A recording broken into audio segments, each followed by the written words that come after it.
ഉത്തർപ്രദേശിലെ ഹാഥ്രസ് ദുരന്തത്തിൽ 6 പേർക്ക് സസ്പെൻഷൻ. അന്വേഷണ റിപ്പോർട്ടിന്റെ അടിസ്ഥാനത്തിലാണ് നടപടി. വിവരങ്ങളുമായി വീണ്ടും ചേരുന്നത് വിനീത വിജിയാണ്. വിനീത, ഈ അന്വേഷണ റിപ്പോർട്ടിന്റെ അടിസ്ഥാനത്തിൽ 6 പേർക്ക് സസ്പെൻഷൻ. ആരൊക്കെയാണ് ഈ 6 പേർ? കൂടുതൽ വിവരങ്ങൾ.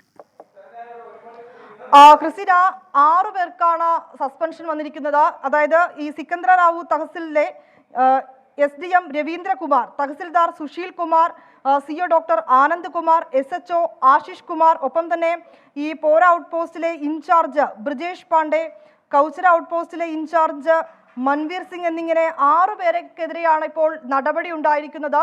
ഇതിൽ ഈ പ്രത്യേക അന്വേഷണ സംഘത്തിന്റെ റിപ്പോർട്ടിന്റെ അടിസ്ഥാനത്തിൽ ഈ ഉദ്യോഗസ്ഥരുടെ ഭാഗത്ത് നിന്ന് ഗുരുതരമായിട്ടുള്ള വീഴ്ചയുണ്ടായതായി കണ്ടെത്തിയിരുന്നു. ഇതിന്റെ പശ്ചാത്തലത്തിലാണ് ഇപ്പോൾ ഈ 6 പേരെയും സസ്പെൻഡ് ചെയ്തിരിക്കുന്നത്. ഇന്ന് രാവിലെയാണ് ഇത് സംബന്ധിച്ചുള്ള റിപ്പോർട്ടുകൾ പുറത്തു വരുന്നത്. ഏതാണ്ട് 300 പേജുള്ള റിപ്പോർട്ടാണ് ഈ ഹത്രാസ് ദുരന്തവുമായി ബന്ധപ്പെട്ട പ്രത്യേക അന്വേഷണ സംഘം സർക്കാരിന് കൈമാറിയിരിക്കുന്നത്. ആ റിപ്പോർട്ടിൽ ഗുരുതരമായിട്ടുള്ള ചില പരാമർശങ്ങൾ, ഏറ്റവും പ്രധാനമായി പറയേണ്ടത് ഈ സംഘാടകരുടെ ഭാഗത്ത് നിന്ന് വീഴ്ചയുണ്ടായി എന്നുള്ളത് തന്നെയാണ്.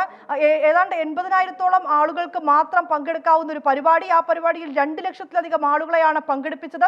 ഇത്രയും അധികം ആളുകൾ ഒരു പരിപാടിയിൽ പങ്കെടുപ്പിക്കുമ്പോൾ സംഘാടകർ എന്ന നിലയിൽ അവർ പാലിക്കേണ്ടതായിട്ടുള്ള ചില ക്രമീകരണങ്ങൾ ഉണ്ടായിരുന്നു, ചില സുരക്ഷാ സംവിധാനങ്ങൾ ഉണ്ടായിരുന്നു. ഈ കാര്യങ്ങളിലൊക്കെ വലിയൊരു വീഴ്ചയുണ്ടായി എന്നുള്ളതായിരുന്നു അന്വേഷണ സംഘത്തിന്റെ കണ്ടെത്തൽ. ഇതിന്റെ കൂടി പശ്ചാത്തലത്തിലാണ് ഇപ്പോൾ ഈ 6 പേർക്കെതിരെയും നടപടി ഉണ്ടായിരിക്കുന്നത്.